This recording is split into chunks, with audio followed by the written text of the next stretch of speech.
Hello guys, quick follow-up on our last Linux bridge session. I still have a couple of things to show you about managing your bridge, so let's get to work.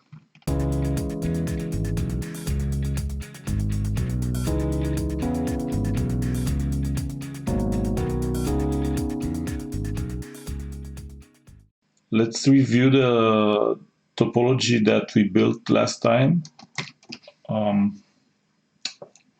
We have this bridge BR0, and we are bridging these two virtual Ethernet interfaces which have correspondent peers into different namespaces. That's pretty much it. Let's see the configured bridge. Let me go to my console here.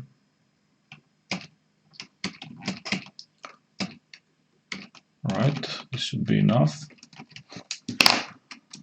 So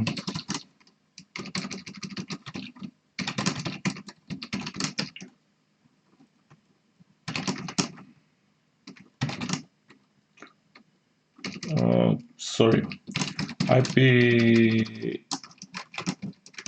link show bridge. This is our bridge. If I want, I can display the details of the bridge, like by putting -d instead of brief, and now it's giving me full details of this bridge. So I can see here lots of interesting stuff, like the STP timers and the STP state, if I'm using spanning tree or not. The priority, which is also used in the spanning tree. If I'm using, if I'm doing Vlan filtering, this will be next very interesting topic on our list, a bridge with Vlan filtering. But for now, we don't care about it. The encapsulation protocol and all kinds of other information, useful information. All right. What else I need to show you? There's this other command that I think I shown you last time, which is called bridge, and is part of IP route package. And as you can see, there are more categories of subcommands here. Let's go through a couple of them. So with bridge link, mostly what I can do is manage the ports of my bridge. So I can configure the cost and priority for the spanning tree feature, and this is the BPDU filtering, if I accept BPDUs on the port or not, and some other stuff about multicast and VLAN tunneling. I can also show the links. Let's do that right now.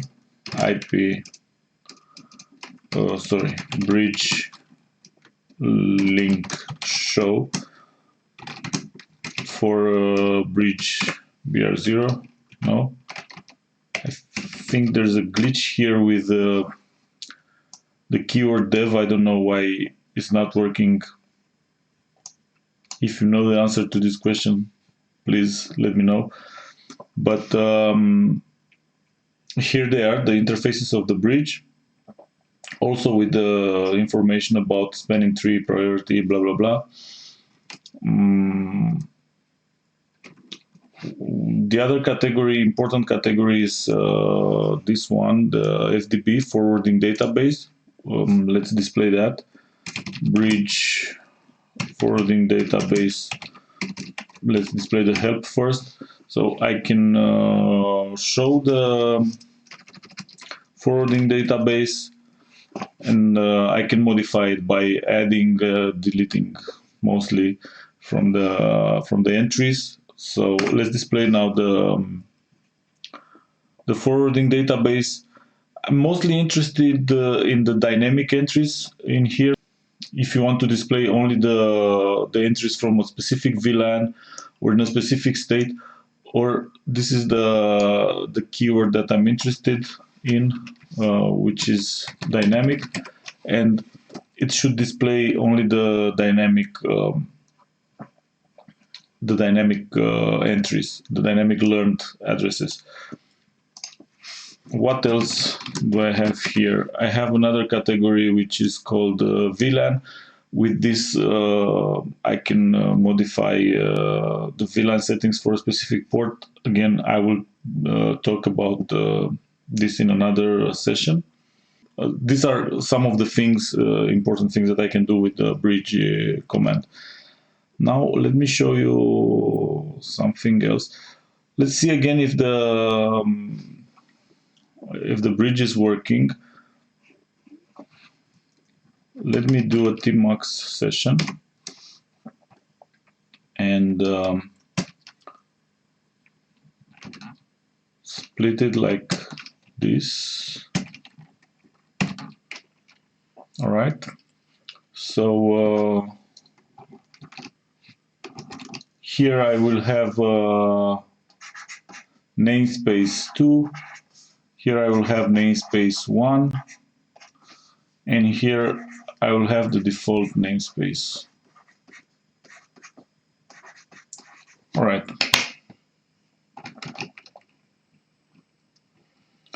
So what I can do here is to run, I can, if I want, I can use IP network namespace exec and then run commands like, I don't know, ping from this network namespace.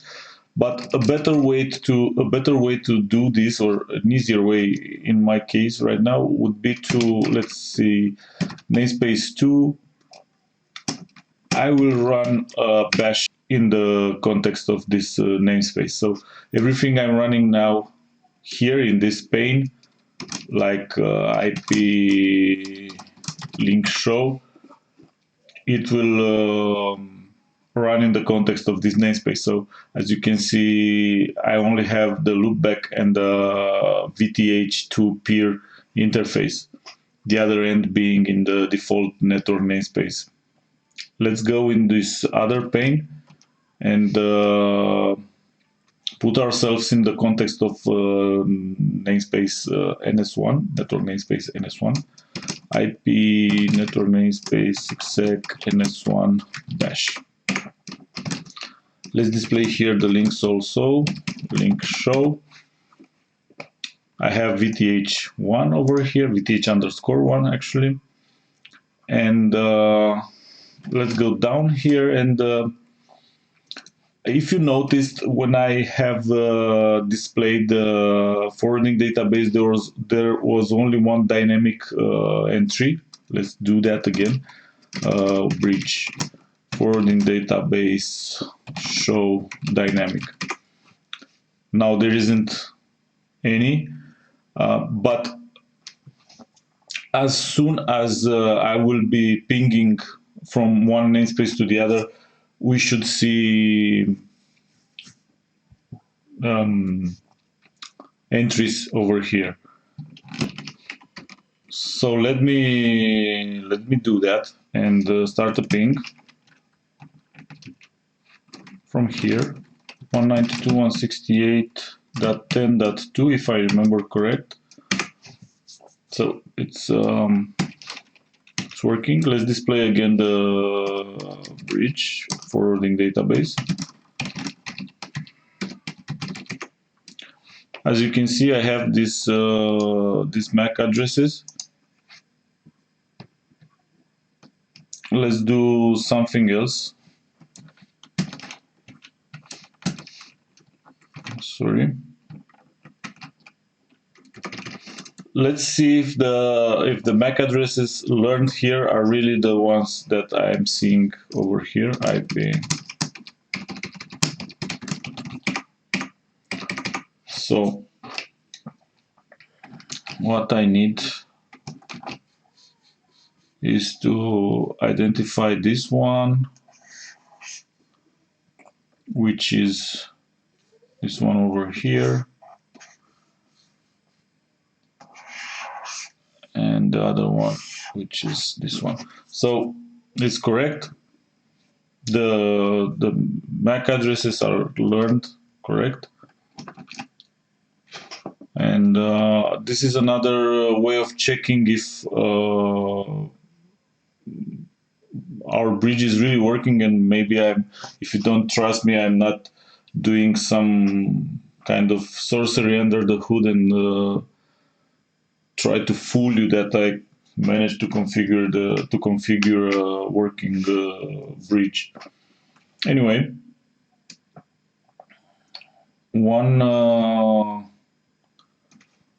let's see what else we can do. Sorry. I've shown you, actually let me get back here. I need to show you one more thing.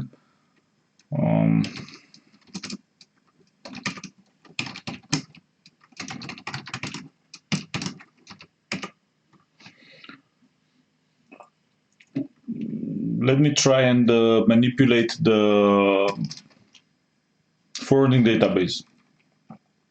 So I told you that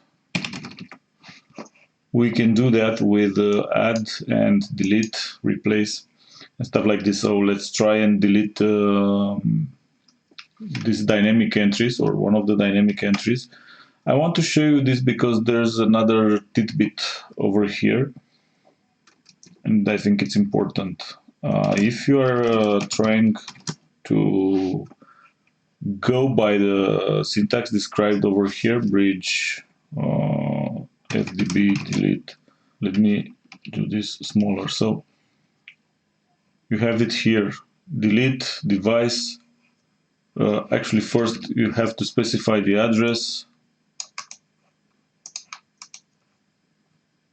paste, then you need to specify the device, vth1, and let me zoom again. I get this error, and the way of doing this without getting an error is to also add the keyword master. Let's see the result.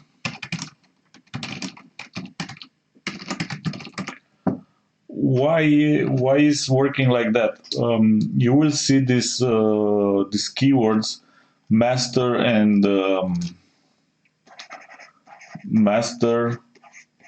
self on many of the subcommands with bridge, and the idea is when you are specifying master, you are telling the command that you want to affect the master device. In our case, the bridge, the BR0 device. So I want to affect that the forwarding database on that master device.